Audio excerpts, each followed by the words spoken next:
ابھی میرے بھائی نے میرا اعلان کیا کہ یہ بہت بڑا ہے، فلاں ہے، فلاں ہے۔ اللہ تعالیٰ ہمیں لوگوں کے گمان کے مطابق کر دے اور ہماری غلطیاں اللہ معاف کرے، بڑے چھوٹے آدمی ہیں۔ تو خدا نہ خواستہ یہاں اگر میری پگڑی کے شملے کو پیچھے آگ لگ جائے تو کیا میرا بھائی پہلے یہ کہے گا کہ حضرت، قبلہ، علامہ، شیخ، وہ اتنی دیر میں دل چیک کرے آگ ساری سر تک پہنچ جائے؟ جب ایمرجنسی ہوتی ہے تو اس وقت القابات نہیں پکارے جاتے۔ اس وقت تجھے کہیں گے مولانا آگ لگ گئی، پیر صاحب وہ آگ دیکھیے، آگ دیکھیے۔ اس وقت آداب کا زیادہ خیال نہیں ہوگا۔ ہمارے ہاں ایمرجنسی میں آداب یاد نہیں رہتے، پر صحابہ چونکہ حضور کا ذکر کرتے تھے تو وقت کوئی بھی ہوتا تھا پر وہ نبی پاک کا ادب نہیں بھولا کرتا۔ ہر وقت سرکار کا ادب۔ غار ثور میں حضرت صدیق اکبر رضی اللہ تعالیٰ عنہ کی ایڑی کو سانپ نے ڈس لیا تو سانپ کی تو دہشت ہی بڑی ہوتی ہے۔ حضرت صدیق اکبر کے آنسو نکل آئے گئے تو سرکار نے فرمایا کیا ہوا؟ تو کہنا چاہیے تھا نا سانپ سانپ سانپ سانپ، یہ بولنا چاہیے تھا نا۔ پر حضرت صدیق اکبر اس ایمرجنسی میں بھی حضور کے آداب نہیں بھولے، کہنے لگے فدا کا ابی و امی یا رسول اللہ، حضور میری ماں بھی قربان ہو، میرا باپ بھی قربان ہو، وہ ذرا میرے پیر کو سانپ نے ڈس لیا۔ ادب ملحوظ خاطر رکھا جائے گا۔ ہمارے ہاں نا کچھ لوگوں کو سیاسی تقریریں بڑی اچھی آتی ہیں، وہ اپنے لیڈر کا ذکر کرتے ہیں تو انہیں بڑے القاب یاد ہے، قائد عوام اور جناب قائد جمہوریت اور پتہ نہیں کیا کیا، اور حضور کا نام کسی سیاسی جلسے میں لے تو لینا ہی نہیں آتا۔ آپ سے بھی شکوہ ہے، ہمیں نبی پاک کا ذکر کرنا آنا چاہیے۔ ہم حضور کا ذکر کریں تو مدینے والی سرکار کہہ کے ذکر کریں، سرکار دو عالم کہہ کے ذکر کریں، سرکار رحمت للعالمین کہہ کر ذکر کریں، سرکار دو جہاں کہہ کر ذکر کریں۔ حضور کا ذکر کریں تو خوبصورت چناؤ الفاظ کا، اور ہماری باڈی لینگویج بھی بتائے کہ ہم عام ذکر نہیں کر رہے، ذکر رسالت مآب کر رہے۔ آپ وہ غالب نے کہا تھا کہ میں 1000 بار بھی اپنی زبان دھو لوں نا کبھی مشک اور عنبر سے تو پھر بھی مجھے لگتا ہے ابھی اس قابل نہیں ہوئی کہ مدینے والے کا نام لے سکے۔ 1000 بار بشویم دہن ز مشک و گلاب، 1000 بار بھی زبان کو مشک گلاب سے غسل دو تو پھر بھی لگتا ہے کہ یہ نام لینے کے قابل ہے۔ بڑا سا لہجہ ادب والا۔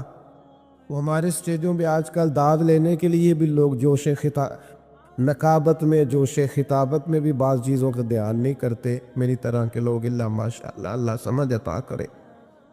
خوبصورت القابات کے ساتھ امام مالک رحمت اللہ علیہ کے پاس کچھ شخص اگر آتا تھا اور وہ آ کر آپ سے کہتا تھا کہ کوئی مسئلہ پوچھنا ہے تو امام صاحب فرماتے تھے فقہ کا مسئلہ پوچھنا ہے؟ کہتا ہاں، تو بتا دیتے۔ لیکن اگر وہ کہتا نا میں نے حضور کی حدیث سننی ہے تو امام صاحب پہلے غسل کرتے، پھر کپڑے بدلتے، خوشبو لگاتے، امامہ باندھ، پھر منبر پر بیٹھتے اور پوری آب و تاب کے ساتھ مدینے والے محبوب کا ذکر کرتے۔ جب آپ کسی چیز کا اہتمام کرتے ہیں تو اس کے اثرات بھی ہوتے تھے، پورے آداب کے ساتھ، اطوار کے ساتھ، پوری خوبصورتی کے ساتھ۔ یہ ہمارے علماء نے ہمیں آداب بتائے کہ جب نبی پاک صلی اللہ تعالیٰ علیہ وسلم کا ذکر کیا جائے گا تو پوری شان و شوکت کے ساتھ۔ آپ کو پتہ ہے منع کیا علماء نے کہ جب نبی پاک کا نام لکھو نا تو پورا درود لکھو صلی اللہ تعالیٰ علیہ وسلم۔ یہ بعض لوگ خالی سواد لکھ دیتے ہیں، یہ درست نہیں ہے طریقہ۔ یہ حضور کا نام گرامی ہے، آپ اس پر درود پاک لکھیں، پورا لکھیں، جب تک پڑھا جائے گا آپ کو ثواب ملے گا۔ تو پورے آداب نبی پاک صلی اللہ تعالی علیہ وسلم کا نام لیا جائے تو خالی نام نہ لیا جائے، ساتھ درود بھی پڑھا جائے۔ حضور نے فرمایا وہ بد نصیب ہے، اس کے سامنے میرا ذکر ہوا اور اس نے مجھ پر درود ہی نہیں پڑھا صلی اللہ تعالی علیہ وسلم۔ آداب کے ساتھ ذکر کیا جائے، اس کو ملحوظ خاطر رکھا جائے، اور اگر نوجوان نسل کے اندر یہ ذوق پیدا ہو جائے۔ میں تو خیر آج کل محفلوں کا بھی رنگ دیکھتا ہوں تو پریشانی ہوتا ہوں، وہ پرانے ناک کا ہوتے تھے، ہاتھ باندھ کے کھڑے ہیں، آنکھیں بند ہیں، حضور کا ذکر ہو رہا ہے۔ اب تو مائک پکڑا ہوتا ہے تو آدھا قوم کے سامنے بھی کرتے ہیں۔ بھئی آپ یہ حضور کی نعت پڑھ رہے ہیں، یہ سٹائل آپ نے کہاں سے سیکھا ہے؟ آپ کو آداب آنے چاہیے، اور شعر بھی معیاری ہو نبی پاک کے لیے، عام اشعار نہ ہو۔ یعنی بعض شعر ایسے ہیں کہ جن میں وہ خوبصورتی نہیں چھلکتی تھی۔ وہ جی میں نے تازہ نعت لکھی ہے، آپ رہنے دے بھائی تازہ، آپ وہی پڑھیں جو اعلیٰ حضرت بریلوی نے لکھی ہے، جو مولانا حسن رضا نے لکھی ہے، جو ڈاکٹر اقبال نے لکھی ہے، جو پیر مہر علی شاہ نے لکھی۔ اب وہ پڑھیں آپ، وہ نعتیں دیکھیں، ان کا کمال دیکھیں۔ فاضل بریلوی کہتے ہیں ان کی مہک نے دل کے غنچے کھلا دیے ہیں، اور وہ جس راہ چل دیے ہیں کوچے بسا دیے ہیں۔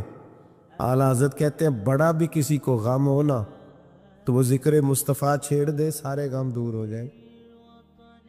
کہتے ہیں ان کے نثار کوئی کیسے ہی رنج میں ہو، وہ جب یاد آ گئے ہیں سب غم بھلا دیے۔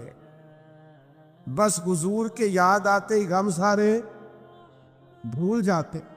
آپ نبی پاک علیہ السلام کا ذکر کریں گے تو اب دیکھیں نا، پیر میرے علی شاہ صاحب نے حضور کی نعت لکھی تو انداز کیا کہتے ہیں، مکھ چند بدر شاشانی، متھے چمک دی لاٹ لورانی ہے، او دی کالی زلف تے اکھ مستانی، مخمور اکھی ہے نا۔ اچھا خود ہی نعت سنا کے خود ہی لکھ کے خود ہی کہنے لگے سبحان اللہ، باجمالہ کا با۔ اور ایک شاعر نے اس پر گرہ باندھی ہے، گرہ لگائی ہے، کہتا ہے یہ ذرا سننا کیسا ہے، کہتا ہے اس پتے سے ڈھونڈنا قاصد میرے دلدار کو۔ کہتے میں تمہیں ایڈریس بتاؤں، میرے محبوب کو ڈھونڈنا تو پتہ کیا ہے، کہتے ہیں اسی پتے سے ڈھونڈنا قاصد میرے دلدار کو، مکھ چند بدر شاشانی تے متھے چمک دی لاٹ یورانی ہے، کالی زلف تے اکھ مستانی ہے، مخمور اکھی ہے نا۔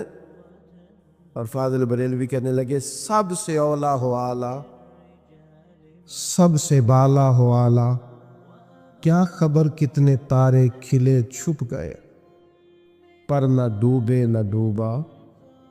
کر لو بدلی رسولوں کی ہوتی رہی، پر چاند بدلی کا نکلا ہمارا نبی، اور جن کے قدموں کا دھون ہے آب حیات، ہے وہ جانے مسیحا ہمارا نبی۔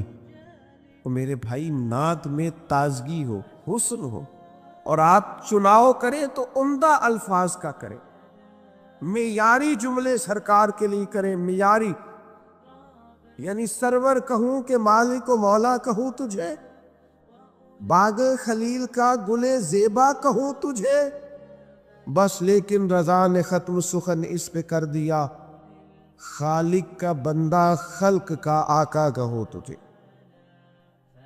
خوبصورت لہجہ ہو، خوبصورت انداز ہے، اور الفاظ کا چناؤ حضور کے ذکر کے لیے ذرا عمدہ ہو، ذرا بہترین ہو۔ آپ دیکھیے دو بھائی بیٹھے ہو، بڑے کی تعلیم کم ہے، چھوٹے کی زیادہ ہے، بڑا اتنا بڑا افسر نہیں، چھوٹا افسر زیادہ ہے۔ تو اگر بڑے سے پوچھا جائے کہ آپ بڑے ہیں کہ یہ بڑا ہے تو اس سے کیا مراد ہوتی؟ دو بھائی ہیں، ایک بڑا ہے ایک چھوٹا ہے، بڑے سے پوچھا جائے آپ بڑے ہیں کہ یہ بڑا ہے تو کیا اس کا رتبہ بتائے گا، وہ اس کی تعلیم بتائے گا، ڈگری بتائے گا، انہیں سیدھا سیدھا کہنا جی میں بڑا. کیونکہ جب پوچھا جاتا ہے نا آپ میں سے بڑا کون ہے تو سادی سی بات ہے، اس سے مراد عمر ہوتی، اس سے مراد رتبہ نہیں ہوتا. لیکن یہ باقیوں کے لیے مثال ہے، سرکار کے لیے ایسا نہیں ہے. نبی پاک کے چچا ہیں حضرت عباس، ان سے کسی نے پوچھا کہ آپ بڑے ہیں کہ حضور؟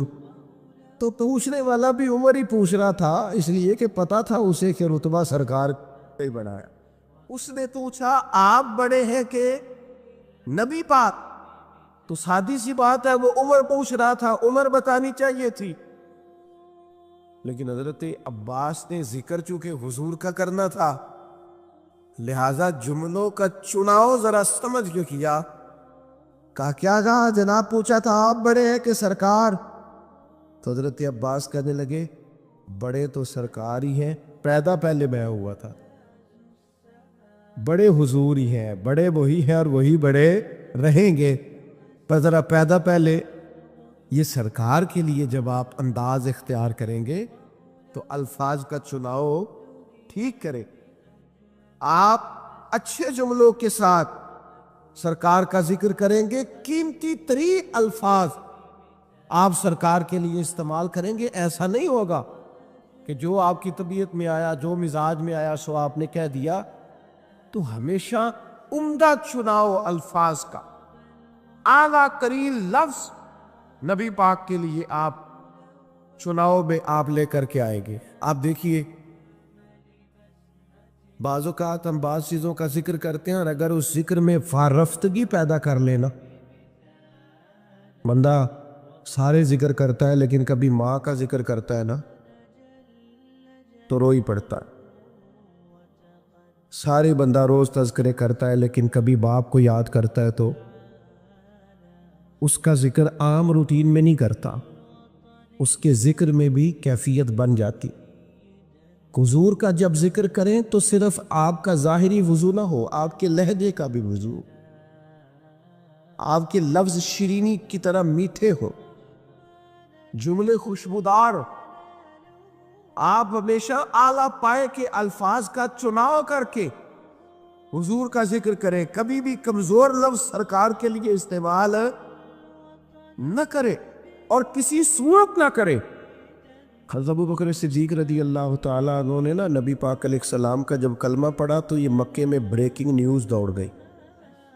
عام آدمی کلمہ پڑھے تو بات اور ہوتی ہے، اور اتنا بڑا تاجر اور سردار اور سیانہ آدمی کلمہ پڑھ جائے تو پھر بات کا انداز کچھ اور ہوتا ہے. میری طرف توجہ ہے آپ حضرات؟ اب تو میرا مضمون ہی مکمل ہو گیا ہے، پر کچھ دوست بڑے پکے تھے، ان کی بڑی پکی دوستی ہے موبائل کے ساتھ، یارانہ بڑا پکا ہے.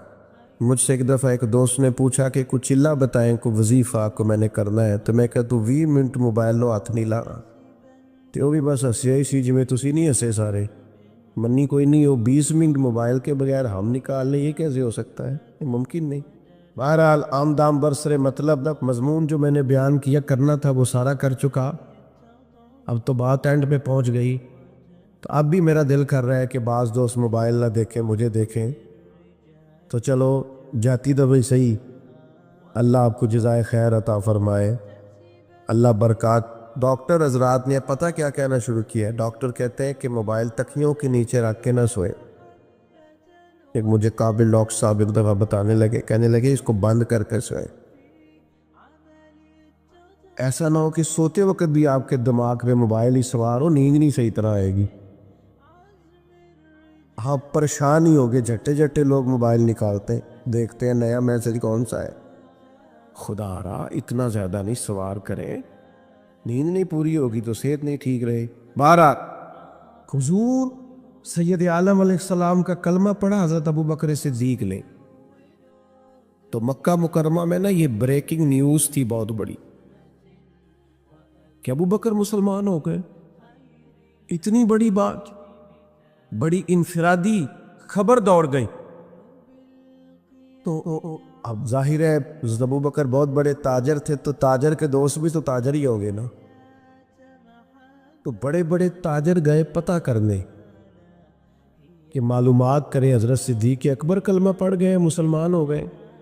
وہ تاجر کون تھے، ان کے نام سن کے بھی آپ حیران ہوں گے، حضرت عثمان غنی۔ سبحان اللہ۔ حضرت سیدنا عبد الرحمن ابن عوف، حضرت سعید بن زید جیسے لوگ، بڑے بڑے تاجر تصدیق کرنے گئے کہ واقعی صدیق اکبر مسلمان ہو گئے۔ انہوں نے جا کے حضرت صدیق اکبر سے پوچھا، آپ مسلمان ہو گئے؟ تو ذکر مصطفیٰ کرنا تھا نا۔ تو حضرت صدیق نے کہا یہ کوئی سادی سی بات تو نہیں نا، ایسے ہی کر دو۔ فرمایا بیٹھ جاؤ۔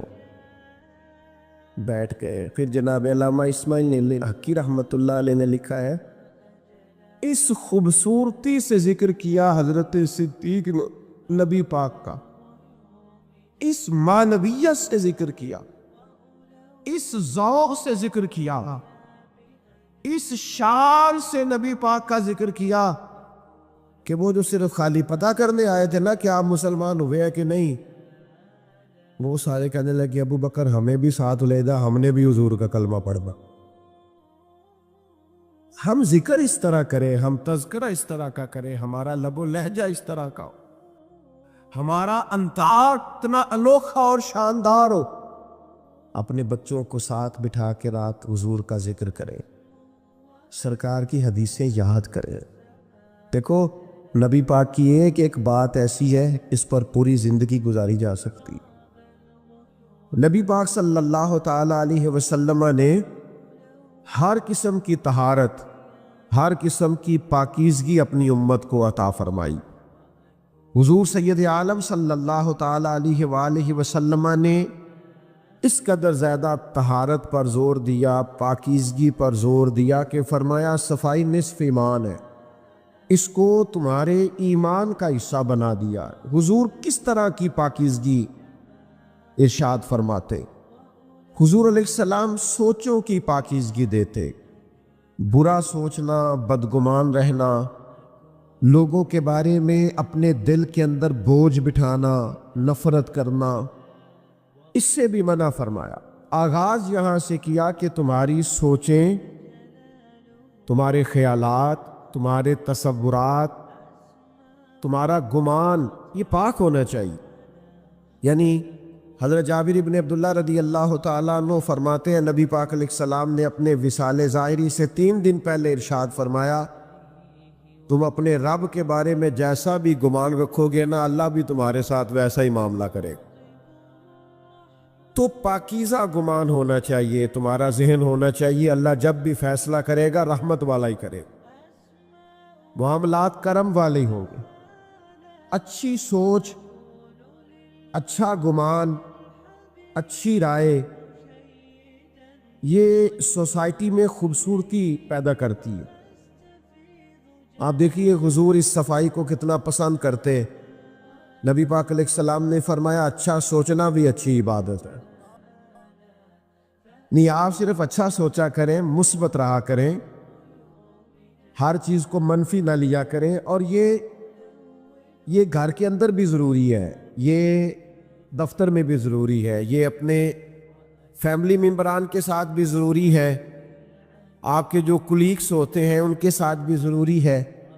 نبی پاک علیہ السلام اچھے گمان کی طرف رغبت دیتے۔ جب آپ کے غلام نے اس دن کہا تھا جس دن طائف والوں نے شدید سنگ باری کی تھی کہ حضور آپ دعا کریں یہ تباہ ہو جائیں، تو محبوب نے اس دن بھی ہدایت کی دعا کی۔ تو غلام نے عرض کی حضور 10 دن ہم نے طائف میں قیام کیا ہے، انہوں نے تو عرب کی جو روایتی مہمان نوازی ہے اس کا بھی خیال نہیں کیا، اتنی تکلیف دی، بد اخلاقی کا مظاہرہ کیا اپنے رویوں سے، تو آپ پھر بھی ان کے لیے ہدایت کی دعا کر رہے ہیں۔ تو یہ نبی پاک کی دی ہوئی سوچوں کو دیکھیے، حضور فرمانے لگے یہ نہیں نہ مانتے تو مجھے امید ہے آنے والی نسل مان جائے۔ تو اتنی جلدی مایوس ہو جانا، کہنا یہ لوگ ٹھیک نہیں ہو سکتے، یہ زمانہ ٹھیک نہیں ہو سکتا، یہ معاشرہ ٹھیک نہیں ہو سکتا، محبوب تو اگلی نسل کے بارے میں بھی اچھا گمان رکھنے کا ارشاد فرما رہے۔ تو سب سے پہلی تو میری گزارش یہ ہے کہ اللہ کے رسول نے ہمیں سوچوں کی پاکیزگی کا سبق دیا، اور پھر اس سے اگلی بات یہ ہے کہ زبان پاک ہو، یعنی ہمارے ہاں اب لوگوں نے غیبت کا نام بدل دیا ہے، اب اس کا نام گپ شپ رکھ لیا ہے۔ اب ہماری گپ شپ یہ ہوتی ہے کہ 2 4 10 بندوں کے بارے میں ہم تبصرہ کریں، یہ کرتا ہے وہ کرتا ہے، بڑا خراب ہو گیا ہے۔